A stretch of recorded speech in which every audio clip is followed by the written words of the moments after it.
Everybody can hear this. As a young black man in America, I don't often see people who look like me in positions of power.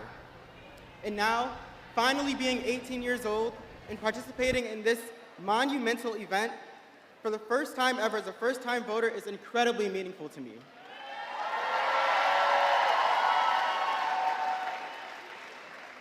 There are so many reasons I'm proud to cast my first ballot for Vice President Harris. She's been a champion of so many causes that are close to my heart. There's a lot I could say here, but you guys have already been standing for a while, so I'll just give you one example. Protecting our environment. Since the 6th grade, I've been involved in environmental projects in my community, like my elementary and middle school's Solar Energy Club, where we advocated for solar panel installations and educated students on the renewable energy benefits.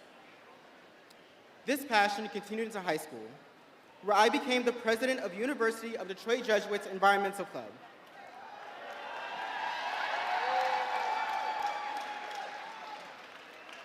We built a mental health garden that benefits students and also acts as a safe haven for wildlife. Unlike Donald Trump, Vice President Kamala Harris has been a champion for environmental justice, including casting the tie-breaking vote to pass the Inflation Reduction Act, the largest bill to fight climate change in our nation's history.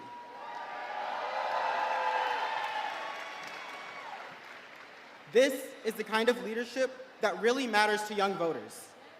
We care about the future of our planet because it's our future.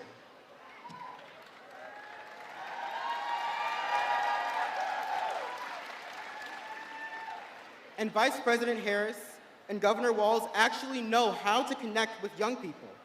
They not only realize the importance of engaging with us, but they actively listen to our voices and our perspectives. Donald Trump won't fight for us. He'd drag our country backwards. Kamala Harris has a vision to move our country forward, and she's fighting for all of us and for our future.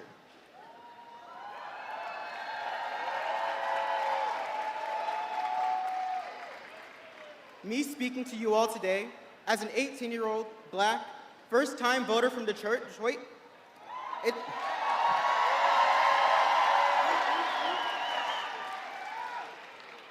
it's just one example of how she is listening to the voices of young people.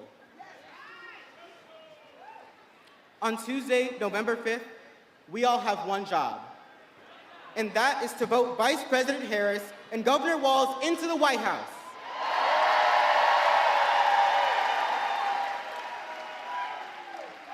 And now, please join me in giving a warm Detroit welcome to our next Vice President, Tim Walz.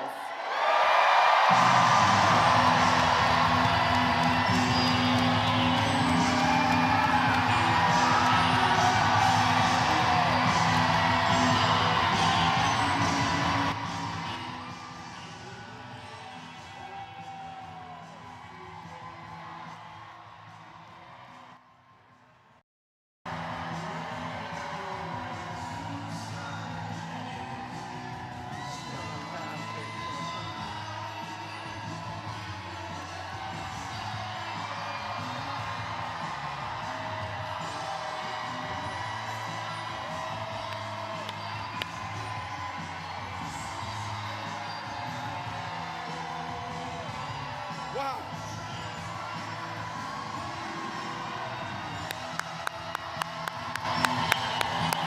Woo. Wow. Wow.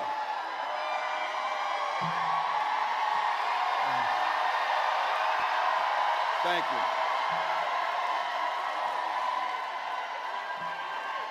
A big thank you to Adam. I think we can all agree our future's pretty bright. Thank you, Adam.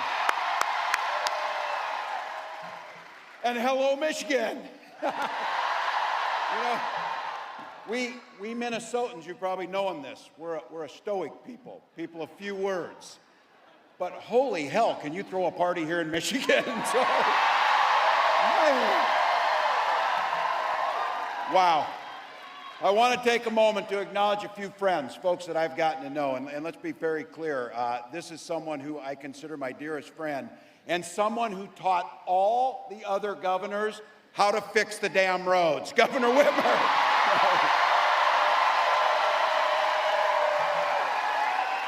You have got a treasure in Michigan. And I'll tell you what, we share a lot between us in the upper Midwest. We share. Oh, we need some water. We have somebody down. We need some water. Medic. We need a medic right here. You got somebody here? Got him? All right, we got a medic on the way. Thank you for caring for your neighbors. Thank you for showing what Michigan does. Look, we share a lot of things. That's one of them. We're neighbors and we're not weird, that's for sure. But I got to tell you, something else we share is a care for the incredible natural resources. We in the upper Midwest, in our states, we care for 20% of the world's fresh water in those Great Lakes. And the Great Lakes have no better friend than your Senator Stabenow. I got some members of Congress I had the privilege of serving with and some that are new to that place. Let's be clear. We got to put gavels in the hands of these Democratic representatives so that we can get some work done. My friend Dan Kildee, Debbie Dingell, Haley Stevens, Alyssa Slotkin, Hillary Scholten, Representative Thander, I believe just won a primary here, Wayne County Executive Warren Evans, and the chair of the Michigan Democratic Party, Lavora Barnes. Thank you. And I want to just take a moment. It's been a pretty interesting 24 hours for me, I'll have to be honest. And I don't know how I could explain to you walking into that arena in Philly or that field out in Wisconsin or right here to what I have been told is the largest rally of the campaign in here.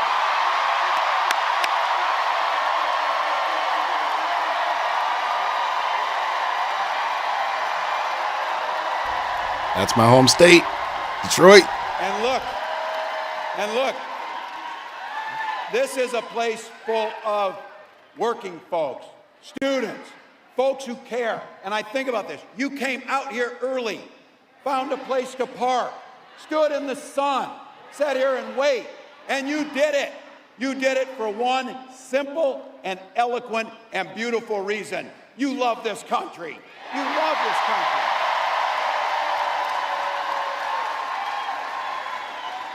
I couldn't be prouder to be on this ticket and to help make Kamala Harris the next president of the United States.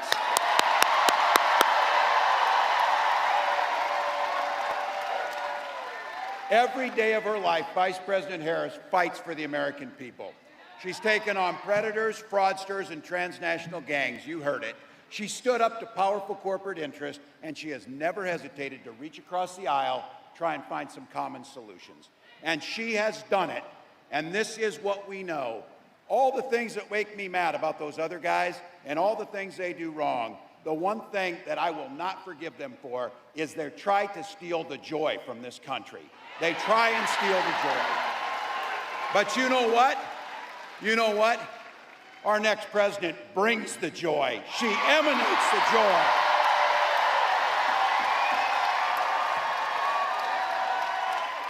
I know a little something about that commitment to people.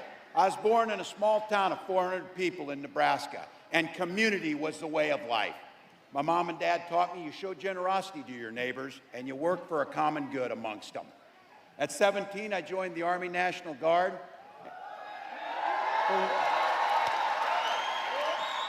And for the next 24 years, it was a privilege to wear the uniform of this country.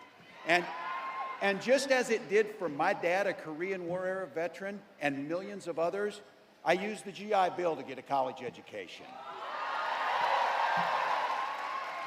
Followed a bit in my dad's footsteps. He was a teacher.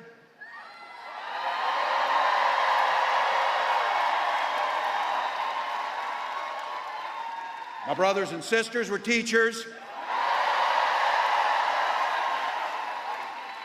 and they married teachers.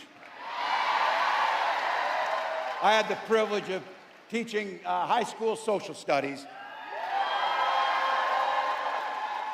and I coached the football team. We did win a state championship. I tell you that because don't ever close the yearbook is my pro tip to you. My students are the ones who encouraged me to run for office. I never thought much about it. But they saw in me what I hope to instill in them, a commitment to the common good, a true belief that one person truly can make a difference in their world. I lived in a district where I didn't know this at the time. Only one other Democrat since 1892 had won that district. And on that election night, my neighbors graced me with the opportunity to go to the United States Congress and represent them.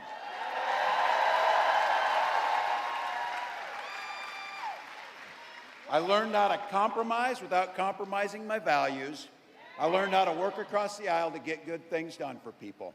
And now as governor of Minnesota, I bring those experiences together so we can tackle some of those hard problems, inequities, climate change, all of the things that we care about. Now, we got a lot of shared values in this room. By the way, is labor in the room?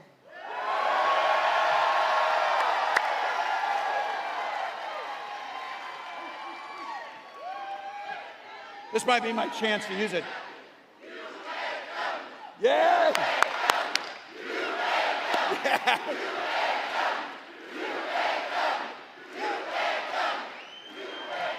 We know who built the middle class, but here's the deal. What we know is Donald Trump, he sees the world a bit differently than we see the world. And I've been saying it, he doesn't know the first thing about service because he's way too busy serving himself. This is a big difference, again and again. He does things that weakens our country, only to strengthen his own hand. He mocks our laws, he sows chaos and division amongst the public, and that's to say nothing about his record as president. He is that. Look, we had the worst crisis of a generation, and he froze during COVID. People lost their lives because of that. He drove the economy into the ground. Tell him. And make no mistake, violent crime was up during Donald Trump's presidency. Yes, it was. And that's not even counting the crimes he committed. So. Some of the gray hairs in here remember a Republican Party that used to actually talk about freedom. These guys, when they talk about freedom, it means government has the freedom to invade your exam room with your doctor. Now, I know, look, we got a lot of commonalities. And I'll say this, as an NFC North guys, Vikings fans are proud of the Lions. I will say that.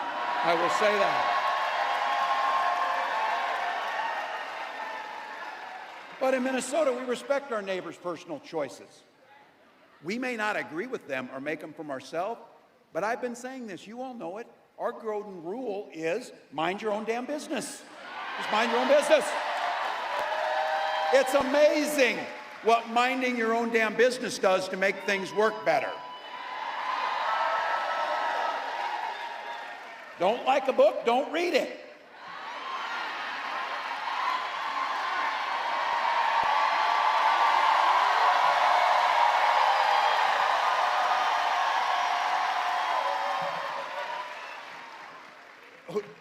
Is there anybody in America sitting around in a bar, a bunch of people talking and say, you know what we need in this country? We need a bad animal farm. That's the first thing we need to do. Nobody says that. But you know what? It would be fun if it wasn't so dangerous, because then they start thinking about things like IVF and banning IVF. And I have to tell you, this is very personal for my family. When my wife and I decided to have children, we went through years of fertility treatments. Remember, every time the phone rang, I'd catch my breath, I'd feel nervousness, and then it would be a crushing feeling when they told us that the treatments didn't work. The agony of that I can feel to this day, but I can also feel some joy in this, because it wasn't by chance, as I say this, when our daughter, and we finally conceived, and our daughter was born, we didn't hesitate at all. We named her Hope. We named her Hope.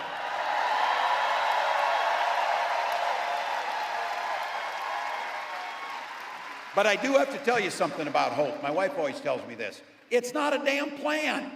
We can't hope we beat this guy. We can't hope that things get better. We go out and work our butts off to make sure it happens.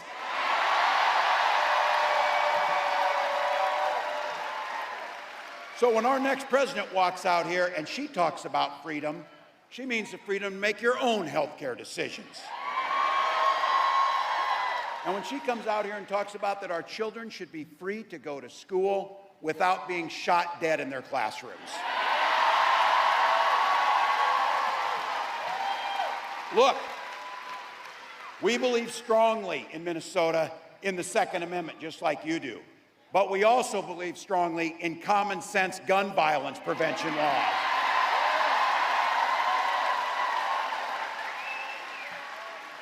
Freedom to an education's a ticket to the middle class, not crushing student loan debt. And it's a place where we know freedom means we settle our political differences not through violence, but with our votes.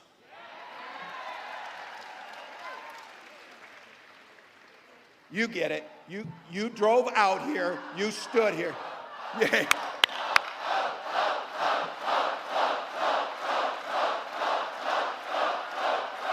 Please. Look, and let's all decide right now on this, whatever. We know it's going to be a hard race. We know it's going to be close. But let's don't be so close that these guys have anything to say. Let's don't be so close that there's anything. Let's just win the damn thing by a broader margin. That's what I'm talking about. That's what I want to hear. Simple proposition.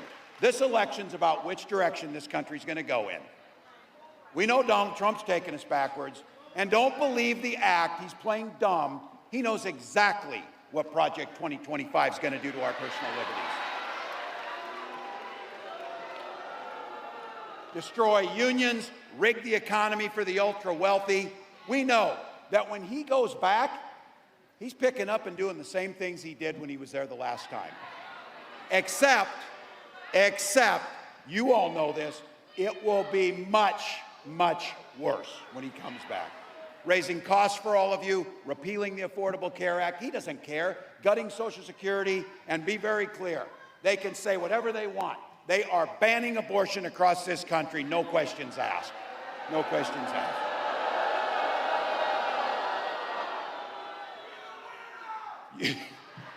Yeah, you think this guy cares about you or your family? His running mate has the same dangerous and backward agenda as Trump. Well, heck, you all know it. Every regular person in the heartland went to Yale, had Silicon Valley billionaires fund his career, and then he writes a book trashing the very community that raised him. That whole thing is, I wasn't calling anybody names. I was just making an observation about them. We can see it. And here's my thing. There's a lot of things going to happen, by the way. We got about 91 days, and I keep telling people this, 91 days. My God, you can do anything for 91 days. 90. Christ, I haven't slept in 24 hours. You know why? We'll sleep when we're dead. We'll sleep when we're dead. Get it done.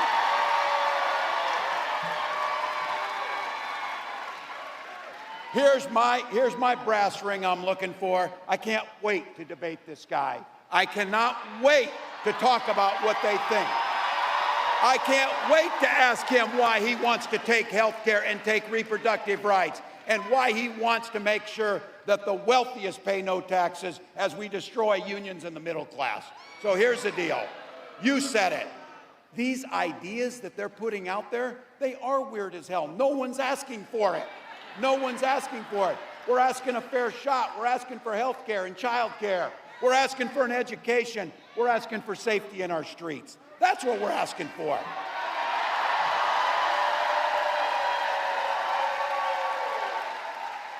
And we're going to get it because that's what this campaign's about. It's about moving forward.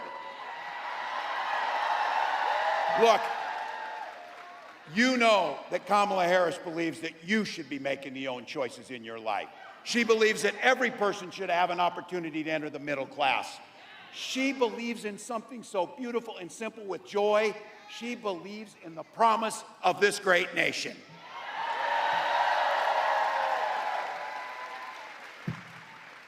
Look, she can take care of herself out front, and she said it. If they want to talk smack, she said it. Say it to my face, damn it. Say it to my face. But what I got to say is, we got to have her back. We got to have her back. So, Madam Vice President, thank you for the trust you've placed in me. Michigan, help me right now give a warm Midwest welcome.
That's what an excited crowd actually sounds and looks like.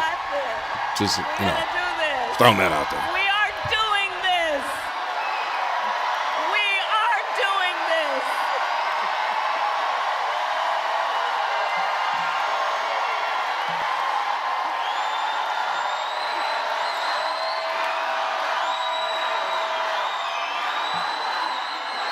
Thank you.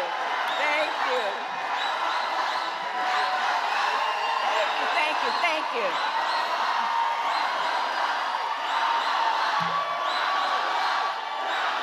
Thank you.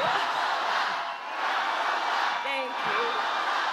Okay, come on. We got business to handle. We got business to handle. Good evening, everybody. Good evening. Good evening. Good evening. Can we hear it up for Tim Walz? Isn't he amazing?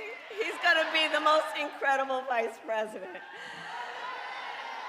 All right, so it is good to be back and to be with so many incredible leaders. I love you.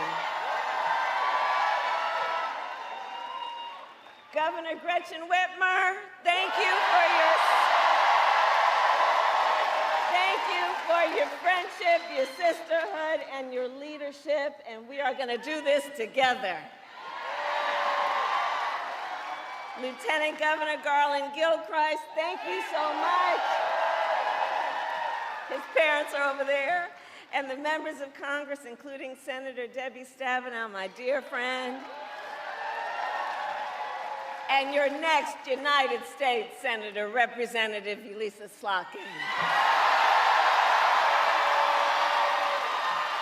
We're going to get that done.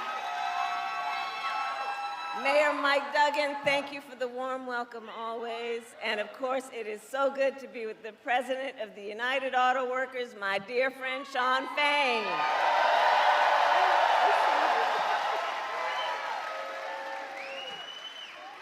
And last week, it was my honor, it feels like last year. Last week, it was my great honor to accept the endorsement of the United Auto Workers.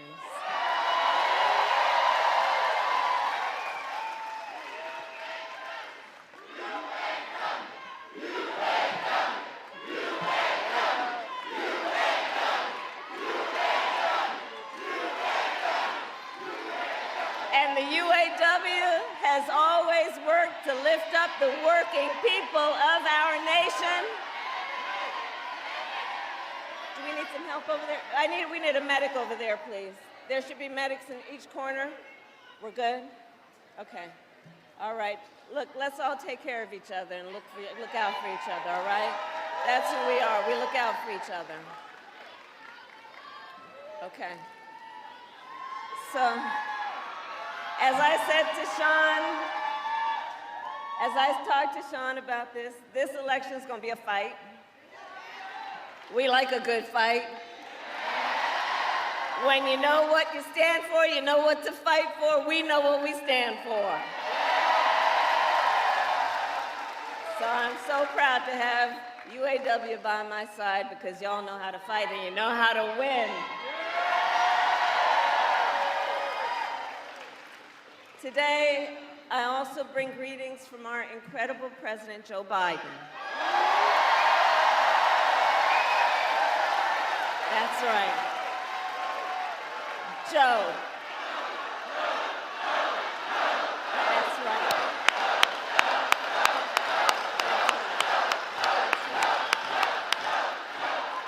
And I know we are all deeply, deeply grateful to Joe for his lifetime of service to our nation. And we thank you, Joe Biden, each and every day for all you are and all you still have yet to do.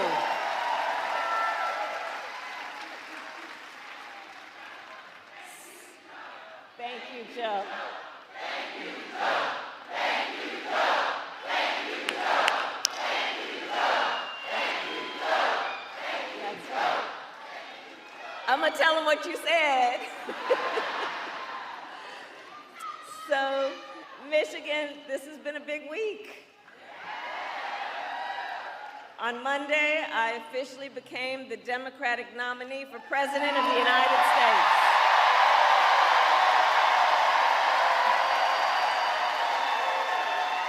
And yesterday, I announced my running mate in this campaign, Governor Tim Walz. This is history, y'all. And as you just heard, he has an incredible record as governor of the great state of Minnesota. And to those who know him best, some people are just getting to know him, but I'm gonna tell you, you got to know him real quick because he's incredible. He's a serious, serious man. He has been a serious leader and he loves our country. And you know, I've talked to some of the people who know him best, like his wife, Gwen. And to Gwen, Tim Walz's husband. To his kids, Hope and Gus, he is Dad. To his fellow veterans, he is Sergeant Major Walz. To the people of southern Minnesota for 12 years, he was a congressman. To his former high school students, he is Mr. Walz. And to his former high school football players, he was Coach. And in 90 days, the nation will know Coach Walz by the title Vice President of the United States. That's right. So it is so good to be back in Michigan. And listen, I am clear, the path to the White House runs right through this state. And with your help, we will win in November. We will win. And I know we are all clear about what we are up against. As many of you know, before I was elected vice president, before I was elected as a United States Senator, I was elected Attorney General, and before that, elected District Attorney, and before that, I was a courtroom prosecutor.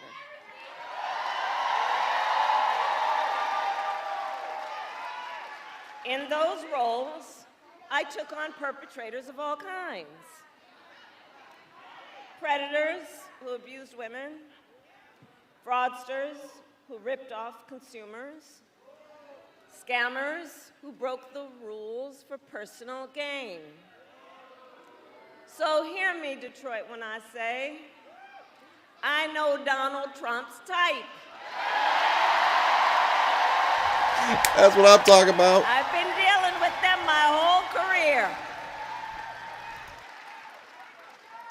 For example, as Attorney General of California, I took on one of the country's largest for-profit colleges that scammed students. Well, Donald Trump ran a for-profit college that scammed students. You remember that? As a prosecutor, I specialize in cases of sexual abuse. Well, Donald Trump was found liable for committing sexual abuse. As Attorney General, I held the big Wall Street banks accountable for fraud. Well, Donald Trump was just found guilty of fraud. 34 counts, to be exact.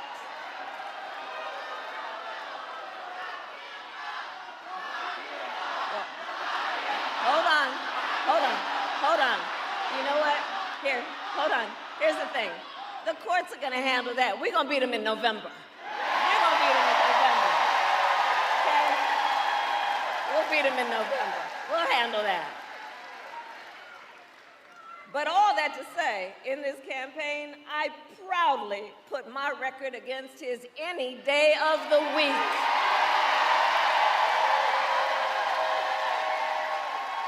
Any day of the week. But make no mistake, our campaign, this campaign, is not just about us versus Donald Trump. It's bigger than that. It is about two very different visions for the future of our nation. One, ours, focused on the future, and the other, focused on the past. And Michigan, we here fight for the future. We fight for the future. We fight for a future where every worker has the freedom to join a union, where every senior can retire with dignity, a future with affordable housing, affordable child care, affordable health care, and paid leave. A future where we build a broad-based economy where every American has an opportunity to own a home, to start a business, and to build wealth.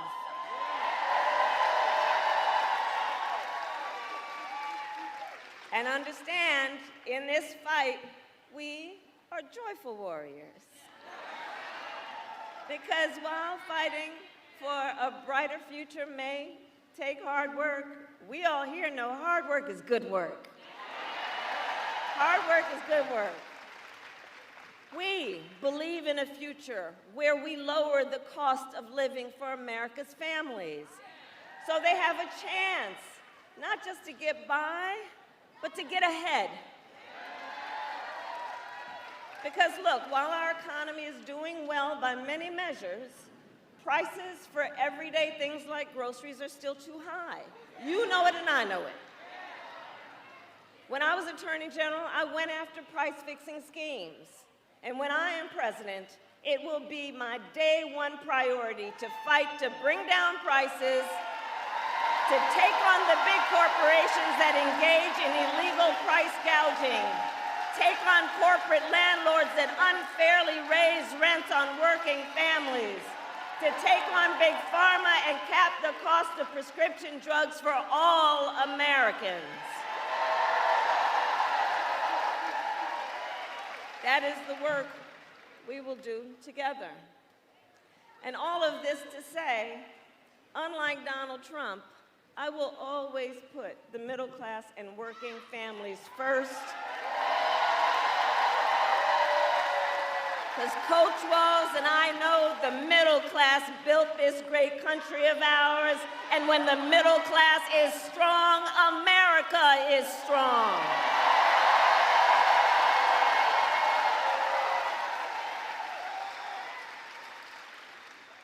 And look, as we move our nation forward, Donald Trump intends to take our nation backward. Just look at his Project 2025 agenda. Project 2025.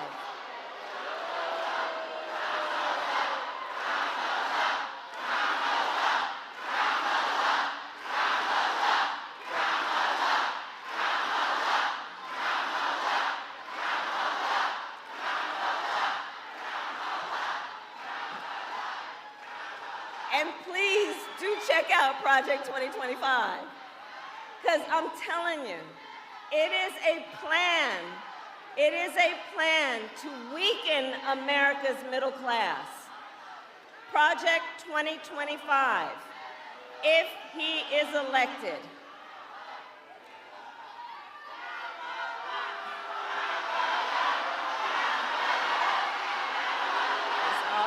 It sounds like they have some protesters going on. It's all good.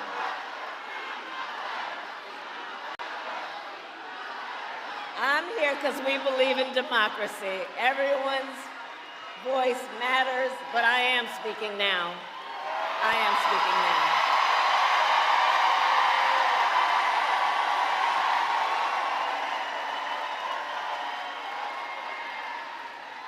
So Project 2025, look, if he is elected, Donald Trump intends to give tax breaks to billionaires and big corporations.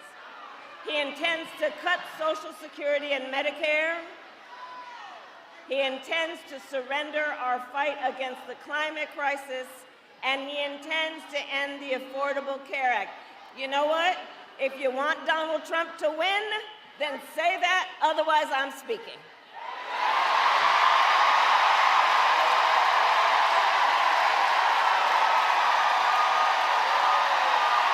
Look at that face. She ain't messing around.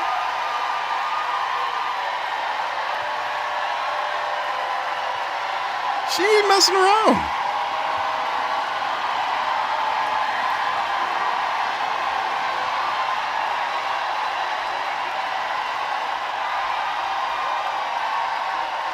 Holy wow.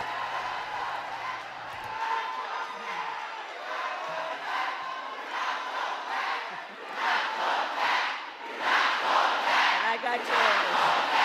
And we're not going back. We're not going back.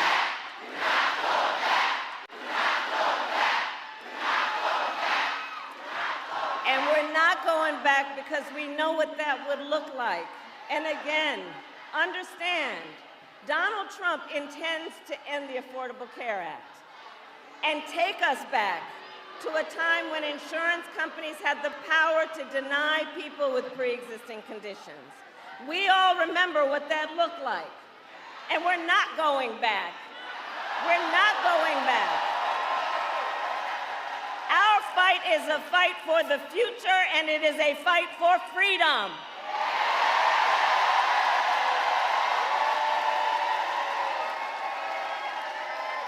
Across our nation, we are witnessing a full-on attack on hard-fought, hard-won fundamental freedoms and rights, and we will not stand for it.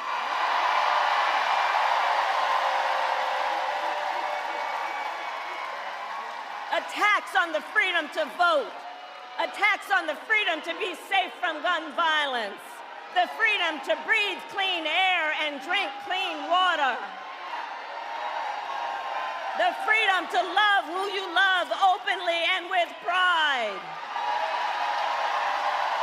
and the freedom of a woman to make decisions about her own body and not have her government tell her what to do.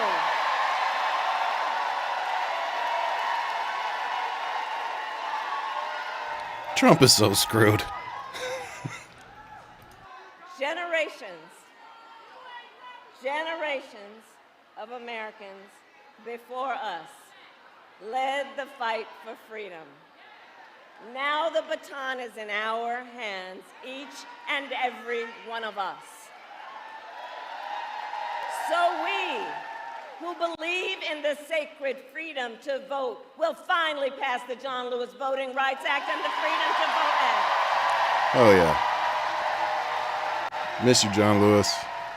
We who believe in the freedom to live safe from gun violence will finally pass an assault weapons ban, universal background checks, and red flag laws. We who believe in the freedom to organize will pass the PRO Act and put an end to union busting once and for all. And we who believe in reproductive freedom will fight for a woman's right to choose.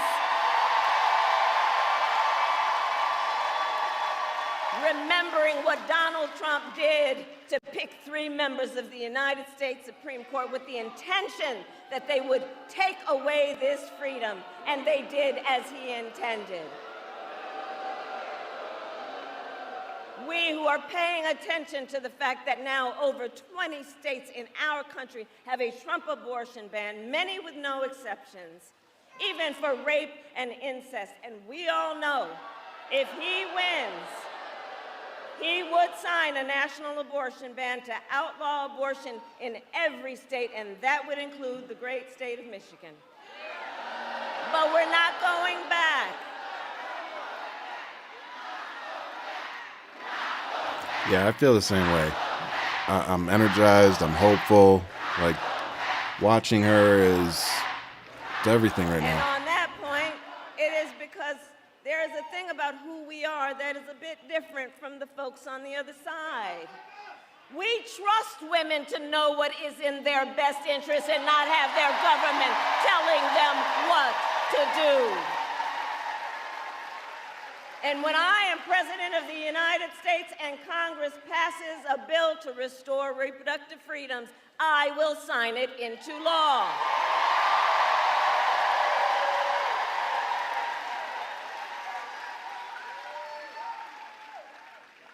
So, Michigan, here's the thing. So much is on the line in this election. And we got to remember, you know, we knew who he is and what he was about in 16 and in 20, but there's also something else that has happened recently that we really have to prioritize in our mind about the danger we're looking at. Last month, the United States Supreme Court basically just told the former president, who has been convicted of fraud, that going forward, he will be immune no matter what he does in the White House. But think about that. Think about that. Think about what that means. Think about what that means. The man has openly vowed, if reelected, that he will be a dictator on day one.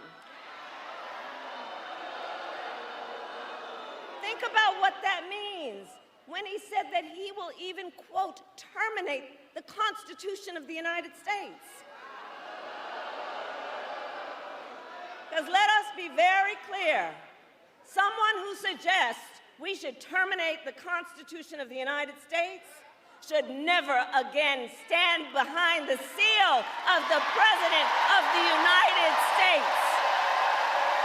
Never again.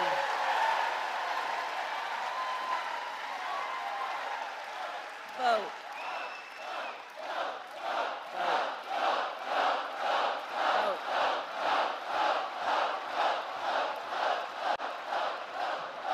That's right. So here's the thing, to your point. When it comes down to all of the things that are important about this, I think the most important thing that I love you back, and listen, one of the things that I know brings us all out today and always is we love our country. We love our country. We love our country. And I do believe it is the highest form of patriotism to fight for the ideals of our country. That is how we preserve the promise of America. After all, the promise of America, think about it, is what makes it possible for Tim Walz and me to be together on this stage today. Think about it. Think about that. 2 middle-class kids, one a daughter of Oakland, California, who was raised by a working mother. I had a summer job at McDonald's. The other, a son of the Nebraska plains who grew up working on a farm. Only in America is it possible for them together to make it all the way to the White House. Only in America. Only in America.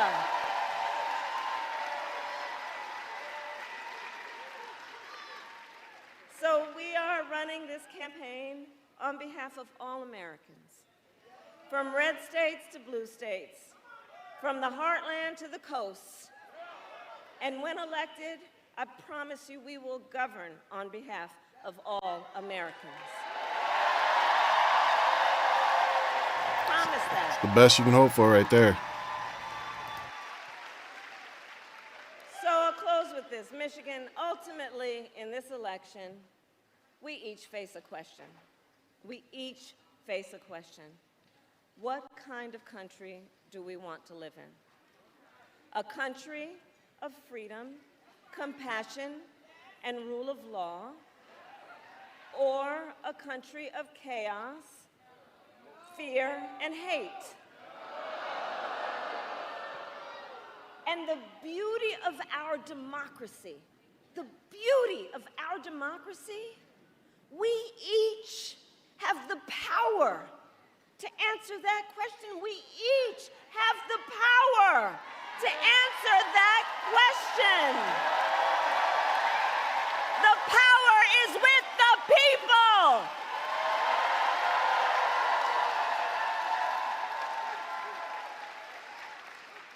So in the next 90 days, we need you to use your power. We need you to knock on some doors. We need you to register folks to vote. We need you to organize and energize and mobilize and make your voices heard. So Michigan, I ask you, are you ready to make your voices heard? Do we believe in freedom? Do we believe in opportunity? Do we believe in the promise of America? And are we ready to fight for it? And when we fight, we win. God bless you, and God bless you.